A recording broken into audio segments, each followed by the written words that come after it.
Nikogar ne poznam, ki ne bi užival v sladicah. Tudi sam jih zelo rad pripravljam in tudi jem. Zato sem skupaj s Šparom pripravil to torto za vas. Ni panike, če se v kuhinji ne najbolj znajdete in če po službi nimate časa in potrpljenja za pripravo sladic in tort. V Šparu smo mislili na vse. Skupaj smo pripravili vrhunsko torto, brez katere ni praznovanja. Pri imenu torte nisem kompliciral. Dal sem ji ime Šefova torta. Torta ima okus po lešnikih, za piko na i pa sem ji dodal še slovenske makrone.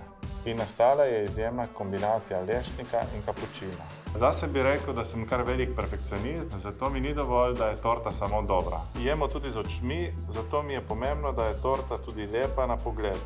Torta je ročno izdelana v slaščičarni Pekarne Špar, tako je vsaka unikatna. Izdelana s skrajno pozornostjo za podrobnosti in detajle.